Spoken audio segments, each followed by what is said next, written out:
So hello, everybody, and thanks a lot for joining us for this live session. I'm Itzik Amiel, and we are here with a weekly Switch interview series, Switch It On, where we talk to smart and talented people and experts about how can you switch your own practice and actually your own life. And you are invited to join us.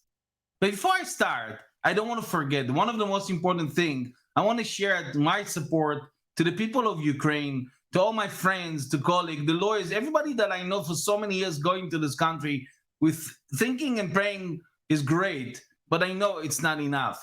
So I can call each one of you listening to us now to join us, to find whatever you could do to do today to help the people there. It's not normal. It should not be the case. It's not about nationality. It's not about race. It's not about color. It's not about religion. We're all human, and we need to stick together against war. And I'm calling you from this stage. Please support whenever you can people of Ukraine. Don't let it be another thing in the news that we tend to forget.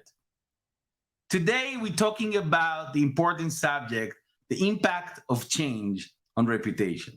So please feel free, by the way, first to chat in the chat box. Let us know where you are, where you're dialing from, what's your name. I want you to shine. I want our guests to see who you are. I want you to ask your questions. So please type in the comments your name, where you're coming from. I see you joining us, but I need you to put it in the chat box, your name, so we'll be able to share it with our audience. So do that. But I'm honored to have this session, this live session today, with a true communication expert. Today, my special guest is Bonnie Caver. So before I invite Bonnie to join us, let me share with you, give you some highlights about Bonnie. And I do it, as you know, most time behind people's back, because then you can share almost everything. So Bonnie is the president and the founder of Reputation Lighthouse, a branding and reputation marketing firm with offices in the US, in Denver, Colorado, and Austin, Texas. She's a 20 years plus, I should say, communication veteran. Bonnie is a certified crisis manager from the Institute of Crisis Management, and she's also one of the few in the world to hold an advanced certification for reputation through the RepTalk, formerly the Reputation Institute. Bonnie is a globally recognized communication leader, serving as the immediate past chair of the executive board of directors for the International Association of Business Communicator, when I was very glad and happy to be keynote one of the events. Bonnie serves also on the board of directors of the Global Alliance for Public Relations and Communication Professionals as representative of the IABC. Bonnie enjoyed the role of mentor for young professionals and is a frequent speaker at conferences around the world. So without further ado, I'm going to invite Bonnie to join us. So Bonnie, welcome. Thank you for joining us. Well, thanks for having me today. It's so great to see you again. You know, we were talking about those live events. It's been a while, so it's time for us to get back together soon. It's unbelievable how long indeed that we didn't see each other for face to face. A lot of people really, because of all the Zoom calls, feel like, we are there, but we are not really there. And I'm waiting actually myself for the first time to see people live this year, hopefully in the coming months or so. So, who knows? Maybe we'll see each other also on our travels. So thanks first for joining us, for your valuable time. And I know everybody here are listening to a treat, because it's, as we say in Holland, short but powerful session. But let me set the stage for our conversation, Bonnie, because as I said, the session we want to dedicate to this important subject of the impact of change on reputation. So, how do current times really influence reputation of professional firm? Or what exactly is organization or firm doing about reputation? How important it is? What is it worth? Is it only an intangible, as many IP lawyers may say, a feel-good concept? The answer is actually a good firm reputation is a vital, as you're going to see today, asset with significant impact on a professional firm or organization bottom line. But it's even more important, in my humble opinion, internally and externally during changing time. So why don't some professionals, firms, and a lot of you listening to us now, pay serious attention really to measuring the firm reputation? So in this session, with the help of Bonnie, we will discuss the impact of change on professional firm or organization reputation and how to prepare properly for it, especially in this time. And as you all know, and I know, Bonnie, I told you this in short, I like to start with what I call 10 in 1. It's 10 questions in 1 minute. very fast because to give the audience a taste of a variety of stuff if you know about it. So I know a lot of times it's a surprise for the people. And I encourage all of you there who are joining us, please, if you want to chat in the chat, type your answers to the question I'm going to ask Bonnie right now. So do that because it will be fun to see what is your views of some of the items. So when I'm preparing, opening up, let me open up. And I guess, are you ready, Bonnie? Shall we start? I'm ready. I'm ready. Okay. So here we go. So we start with the first one. So the first one is reputation management in changing times requires different strategies, different ideas, or nothing different. Different ideas. Basic strategies are the same, but the environment is different. So we're focusing deeper and broader. Thank you. Number two is handling change not in a proper manner can harm a professional firm reputation. Is it directly, indirectly, or not in all cases? It's kind of both. It's direct and indirect. Reputations can be damaged merely by association. That thing our parents told us, about who you associate with. Absolutely. Who you surround yourself with? Absolutely. I mean, it was a tricky question, I noticed, but you got me. Number three, professional firm reputation, like personal reputation, needs to be built, protected, and maintained regularly. Is it true or only once or depends? It's true. It really should become part of your organizational business strategy. Absolutely. Number four, is a good reputation vital for a professional firm at all time or only during changing times? At all times. I already gave a clue about it. Absolutely. I mean, those who think only in changing time are crazy. Number five, does improving personal reputation affect the organization reputation? For sure. Sometimes, or you can only dream about it. I think it's sometimes. Sometimes. And probably we'll hear more in your later on in questions. Number six, do social networks have any effect on organization reputation in changing time? You bet. Maybe. You bet. Sometimes. I'm jumping ahead on that one. It's absolutely, you bet. Absolutely, I agree 100%. Number seven, good leaders develop solid reputation management plans for their organization in periods of crisis or stability alike. You agree or disagree about this statement?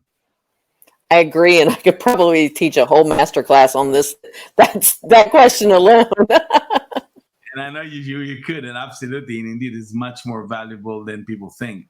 The ability of leaders to deal with change and protect an organization reputation is part of a great leadership. Is it spot on, not sure, or total BS? Spot on. Absolutely. That's definitely part of the always, but definitely in the future leaders of our organization. Number nine, always at the end of it, a great reputation is the most powerful marketing asset for a professional firm. Do you agree or disagree? I agree if we do the caveat one of the most powerful. Okay, I'll accept. And number 10, multi-pronged approach to reputation management is the best approach in all cases. Is it true, used to be, or you refuse to answer this question? It's true because there's 7 dimensions that you have to influence in building a reputation. Great. So with that, we finish. I didn't see nobody participate, but I know it's fast, so they hardly can type, I'm sure. But I hope they're digesting. So awesome. I think it was very insightful to see variety of things we can take the subject of reputation or the impact of change. And that's why the time limitation we have to concentrate on specific things. So that brings me to your specific question I want to ask. So first I will ask to the audience, if you have a question for Bonnie during the session, please ask it in the chat. And I see you there, Annie, David, Answer, Yaguz, Rajesh. Please type your name in the chat because I want Bonnie to see that. And if you have a question, do the same because we can ask Bonnie your question. So the first thing I want to know from you, Bonnie, if you allow me, is maybe the heart of our discussion today. How does change impact an organization reputation? Change has always been one of the biggest reputational risks of an organization. Even if it's positive, it's a disruption, right? It disrupts your interactions with your stakeholders across the board, and you have so many stakeholders. When you look at the impacts of reputation, the number one thing is, are you delivering quality products and services? I call that table stakes. You're not even in the reputation game if you are not providing quality services. As an attorney or an accountant, if you're not quality, providing quality services, people aren't referring you, then you're not really in the reputation game.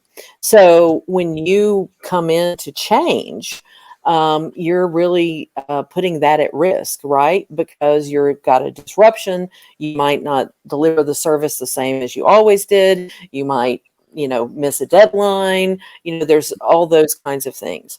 And then we're looking at the fact that change is difficult. We really we underestimate how difficult change is. It's so difficult that 50 to 75% of change initiatives fail. I'm going to repeat that. 50 to 75%. And Wow. most of them fail because of resistance. And that's resistance of your stakeholders, resistance of your buyers, resistance of your employees. They just don't want to change. And as leaders, that's a huge obstacle for us to overcome. And the longer it takes for us to overcome that, the more potential it has to erode our reputation. And I'm just going to finish this question with one thing. If you think about your organization, your firm, right today, you can pretty much guess that 20% of your employees embrace change. 20% are resistant to change. And 60% are in this, let me wait and see mode, right? And that 60% can make or break your change. And therefore, they can be where your reputation is held and reputational risk is held. Wow. I mean, the number you shared is, astonishing because, when you hear it, and you hear the resistance for change, it reminds me that some of the people listening to us, leaders of firms, sometimes I think, and correct me if I'm wrong, will not even start dealing with change because of the fear of this resistance for change, how to deal with people. So they don't even start. I think that's a condition, right? That's not the right thing. No, sorry. Yeah, I've got allergies. So one of this resistance to change is really important. If your leaders are resistant to change and they, kind of say, well, it's going to pass. Let's give an example of the pandemic. Let's just put our head down, and eventually we'll get the shots and everything. Our employees will all come back to work. Everything will be the same as it was February 2020.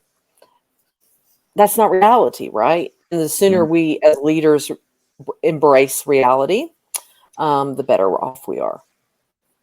Great. Again, I would recommend all of you listening to us. I see you joining and not mentioning your name. So please put in your chat your name, where you're dialing from. And of course, if you have a question for Bonnie, do the same in the chat box because I can ask it to Bonnie.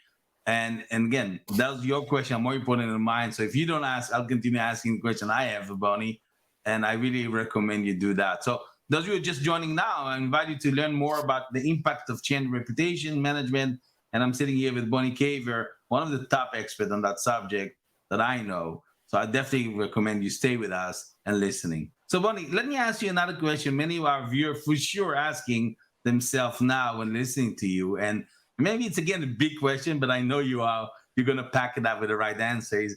Why is change now it's so different than any other change we talked before Corona, before this time? What is so important to talk about this new kind of change? Well, change is, and most people don't even think of it this way. Change is one of two things. It's either evolutionary or revolutionary. So, in the course of your business life, in the course of leading your firm, you've had all kinds of evolutionary changes. Some are good, some are bad, but just think of it, new technology implementations, mergers and acquisitions, expanding workforce, reducing workforce, leadership changes, new products, new markets. You have led those within your own firms, but also you have helped your clients go through these as well, right? So you kind of get the gist. But as business grows, we're constantly evolving. So we're used to this evolutionary change. Sometimes it's aggressive, sometimes it's not so much. But when we read that book, Who Moved Our Cheese, that's what we were talking about, evolutionary change. Evolutionary change is steps. You build consensus, you plan, you bring people along for the ride. That's what most change managers, most change we're used to. Enter February 2020. It was already going to be a changing time. But now we're in revolutionary change. And revolutionary change, instead of this building block step by step by step, it's a hockey stick. It goes straight up. So something, and a lot of times it's because the environment is changing and it's pushing radically different thinking and problem solving. So as an organization, we have to react very quickly. And when you think that 80% of your employees, I mentioned this earlier, 80% of your employees are either wait and see or resistant to change, you've got a huge challenge when you have to change today. And then when we put a reputational lens on it, revolutionary change is not just focused on those products and services.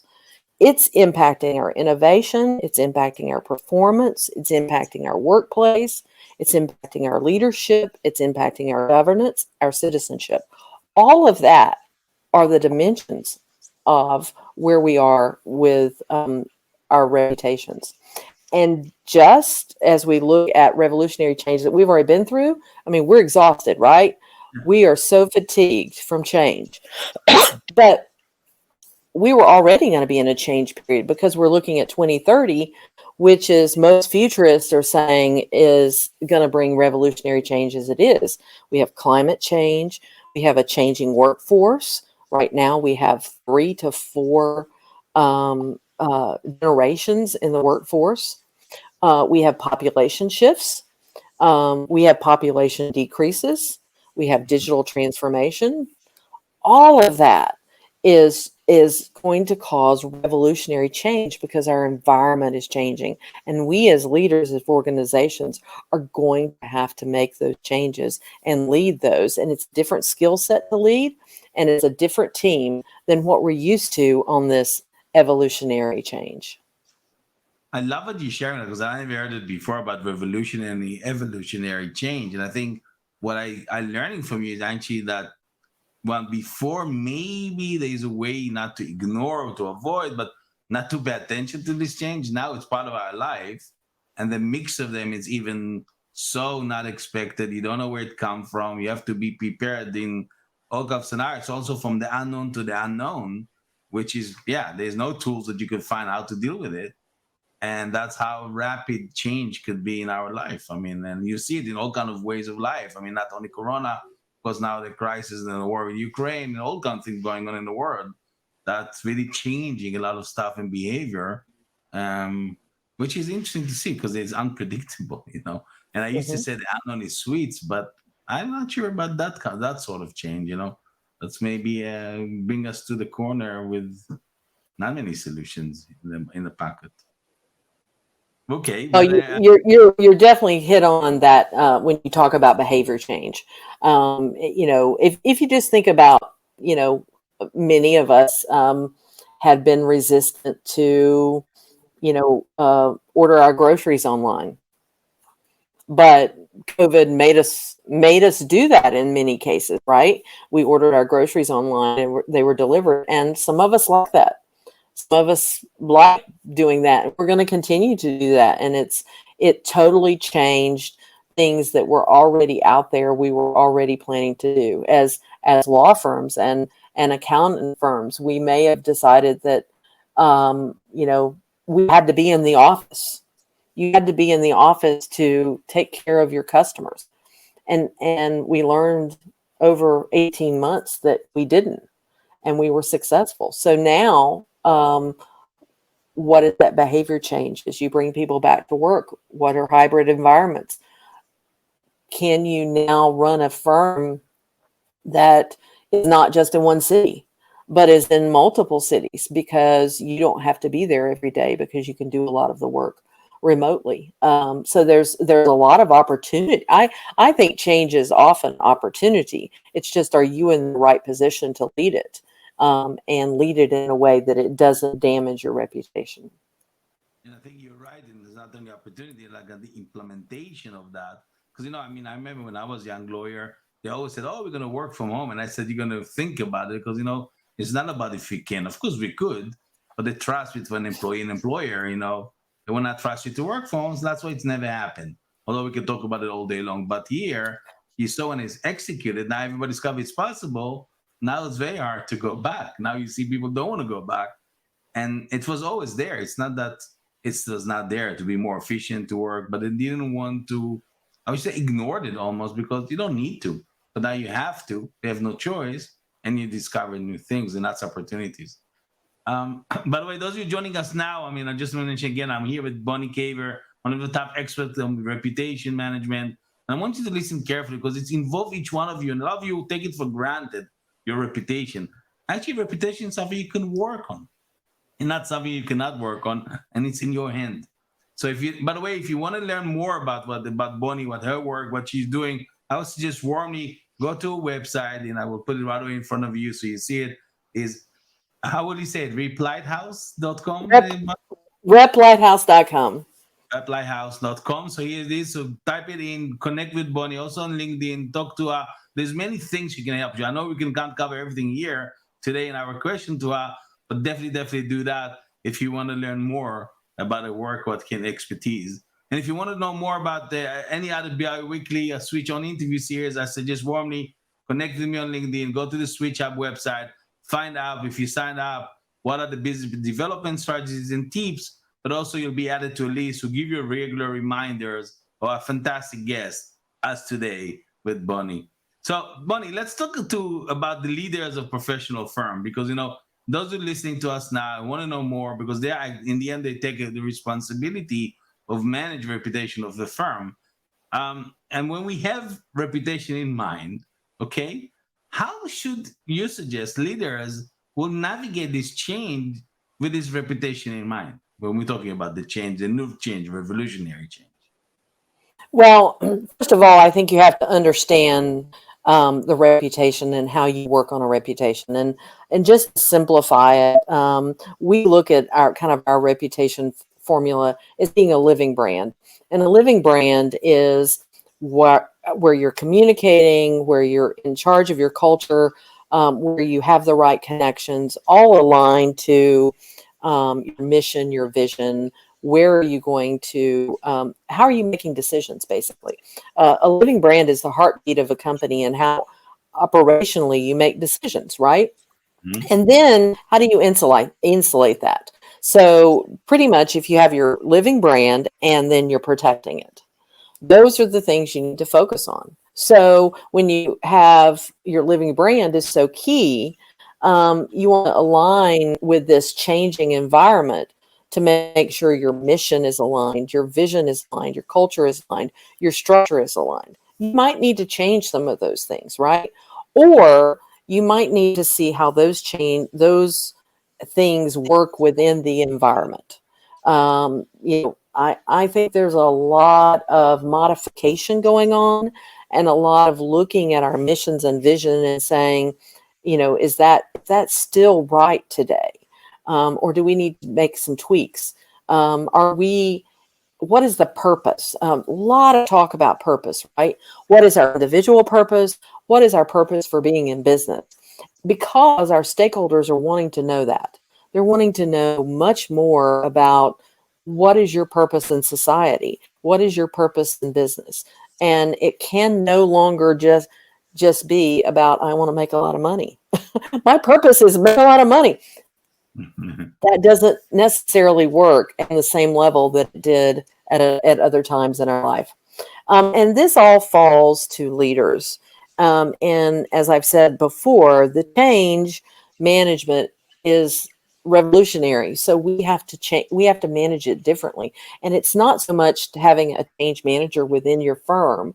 You're more having a change navigator because you're not implementing new technology. I mean, it's more than that. So you've got to be looking at change cross-functionally across the entire organization. And then as leaders, you have to be kind of in this dual mindset. And I think that's really, really hard for us. We either, operate from urgency, right? But Mhm. we almost have to have patience in operating in this. So this becomes kind of the yin and the yang as leaders. We have this collective leadership, but we also have to have individual accountability. So how do we make that work? We have to be a developmental coach, but then we also have to be a relentless performance driver. So come on, I want to bring you along, but what are the metrics? We've got to get this done. You're a perpetual student, but you also have to be an inspiring teacher. You're a humble servant, but you also have to be this bold change catalyst. So, as leaders, we have to have this new duality of our mindset, which is difficult. That's change for us as leaders, just in our own personal brands and how we come to work. I think Brene Brown writes a lot about this. Her podcasts are a lot about how we're changing as leaders, and a lot of that impacts us as change managers, as change navigators, and as leaders in reputation of our own brands and of our corporate brands. Love it, because you give it, I mean, 2 points you mentioned, I love. One's that you show that the change could be within the existing leaders. It's not necessarily you need to change the leaders, but if you change the mindset, you call it the duality mindset, which again, I love. It's not dual personality. You're the same person, dual mindset, which is of course powerful by itself. And you could. And the second thing you mentioned, which is very, very much not so obvious in our professional industry, is the why. I mean, this is the biggest struggle of many of professional firms I know. That if you ask them, why do you do what you do? You hardly have anyone. They don't even know. Not even the leaders forget about the other people in the firm. And I think that's so sad. And I remember sitting with a corporate client which wanted to choose a law firm. And all of them have a pitching and they're learning how to pitch. They have courses about it. They really have, and everything's great and awesome in speech. But the client said, you know what? Let's choose them based on the why. And we searched for the why on the website, on the document. Did they mention a meeting? None. Zero. And only one guy was actually a younger lawyer, and one of the firms said, I grew up in the very, very poor neighborhood, slums, a lot of criminality. And I said, one day I want to be a lawyer to give justice to this world. That's a huge why for this That is a person. why. Exactly. So I love what you mentioned because it's so much in our industry was taken for granted. And this is starting there, but it goes to the change, go to the trust between employee and employees, leaders and organization. So it's so valid, so important. And I just want to emphasize again, so thank you for that point. I mean, wonderful. Bunny, I mean, I'm waiting for question people. They don't ask you. So it's go clear or they're in shock or we just proceed. But I mean, I'm not going to give up asking more questions. So again, those who are listening to us and joining, I'm here with Bonnie Cave. We're talking about the impact of change, of reputation management as well for you as a firm or firm leaders, as a professional. So please stop your question in the chat. We can ask Bonnie because I'm almost asking her my own questions. We're almost at the end of our session. So if you don't ask, I'll continue asking the next question for Bonnie. And the next question I had for you, Bonnie, is I want us to help us to give some practical advice for our global professional community. So here I want to talk about more what are there maybe one, two, three things you will suggest people listening to us that should do in order to really take these or take seriously the impact of change on the reputation of the firm? Well, I think ooh, one or two things.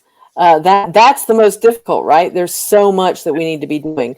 But let's just look at how are you communicating? How is your organization structured? Is it structured for the change? Do you need to make some changes? Are you a learning organization? Because we have to learn because everything is new. Are Mhm. you able to be agile? And are you managing the resistance within your organization? And I will tell you, I find very often the biggest resistance sits on the management team. They give lip service to the change. They say, yes, I'm for it. But when you get deep into it, not everybody, even on the management team, is on board. Mm. So make sure you're managing that resistance from the top down. Make sure you manage resistance from the top down. That's Bonnie advice. And I think, Bonnie, one thing is certain there is a high cost to pay for losing good reputation. Oh, And yes. a smaller professional practice or organization could be actually devastated by loss of reputation. So conversely, the skillful handling of really a major change can maintain a good reputation and really support the growth of professional firm and actually retaining its client. So I want to summarize the great session with you, Bonnie, with a quote I found from Warren Buffett, who said, "It takes 20 years to build a reputation and 5 minutes to ruin it. So if you think about it, you do things differently." And I think that summarizes so much, especially in changing times where there's such an impact of change on reputation. So now, my friends, it's time to take action to implement what you learn in this session with Bonnie. I hope you're still hanging out, listening to her. I mean, I suggest warmly, if you want to learn more about Bonnie, what she's doing. I was being with Bonnie Cavitt, as you do not know. She's an expert and leader on communication. And again, learn about Bonnie on her website, on LinkedIn. Again, I put the website for you that you can see is replighthouse.com. That's where you can connect and find more about Bonnie and her beautiful activities, and maybe even meet her face to face, because I know she comes soon to Europe. So I don't know, but maybe if you're there, go listen to what she has to say. And for sure, will maintain a relationship with Bonnie for many years to come. I'm happy to be a friend, and I'm happy to learn all the time from her beautiful ideas and things about reputation. So I want to thank you, Bonnie, for this fantastic session. Love it very, very much. I know we could talk hours, but I mean, we had only half an hour, and that's passed very fast. So thank you very, very much for that, Bonnie. Well, thank you for having me today. It's been great. Awesome. And Bonnie and myself want to thank each one of you for joining us, for being us here. I mean, remember, next Tuesday, we have another session, 6 p.m. Central European Time, 12 p.m. Eastern Time, 9 a.m. Pacific Time. And remember, it is your time to switch it on. And this time, manage your reputation. Bye for now, everybody. Bye.